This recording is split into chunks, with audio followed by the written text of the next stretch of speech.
لە دوای بانگی بەیانی شاری سلێمانی پڕ بوو لە دەنگی ئەڵڵاهو ئەکبەر. لە زۆربەی مزگەوتەکان مەراسیمی نوێژی جەژن ئەنجامدرا.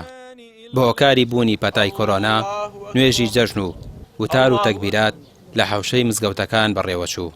لە دوعا و پاڕانەوەکانیان مسلمانان داوایان لە خوای گەورە کرد بەڵاو ناخۆشیەکانیان لەسەر لابەرێت و دڵی بەرپرسان و کاربەدەستانی وڵاتیش نەرم بێت بۆ ئەوەی بە خۆیاندا بشنەوە و کارێک بۆ خۆشگوزەرانی هاوڵاتیان بکەن، چیتر دەست لەو ستەمە هەڵبگرن کە بەرامبەر میلەتەکەی خۆیان ئەنجامی دەدەن.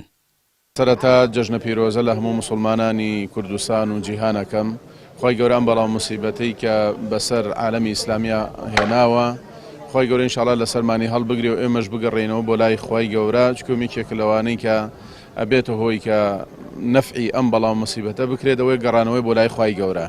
و داواکاریشم لە خی گەورە کە ئەم ڤایرۆس و شتێکە هەیە ڕاستە مەواقعێکی هەیە، بەڵام زۆریشی کراوە بە سیاسەتکردن.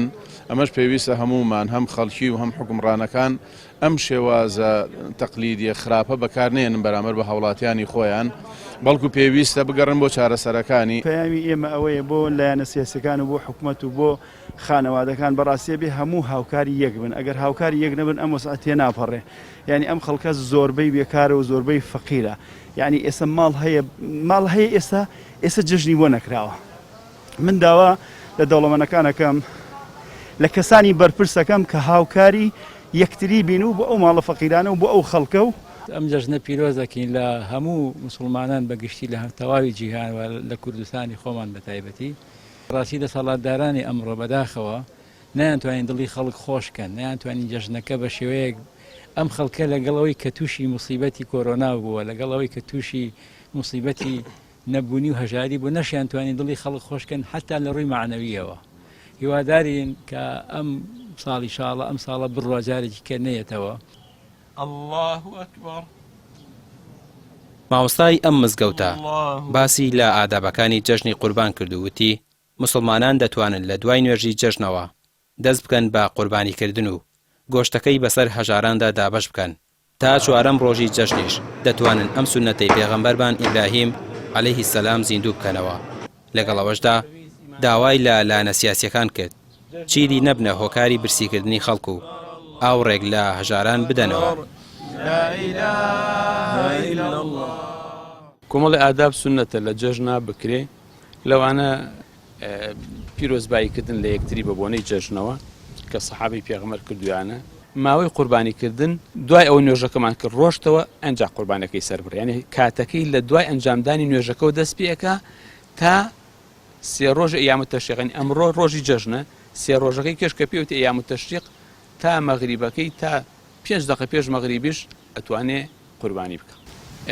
کاربەدەسان و بەرپرس و حکوومەتی ئەم وڵاتە کە بەڕاستی ئیدارەیەکی ڕێکوپێک و باشی ئەم وەزع نادرێ، ینی وەزعەکە بەوە گەشتووەک و تۆڵی خەڵک نەتوانێت جەژن بکە، خەڵک نەتوانێت پێویستی جەژن، خەڵک نەتوانێت پێویستی ڕۆژانەی بۆ خۆی ماڵ و مناڵی دابین کە لە وڵاتێکی بە حسابێتێکە لە وڵاتە نەوتیەکانی جیهان.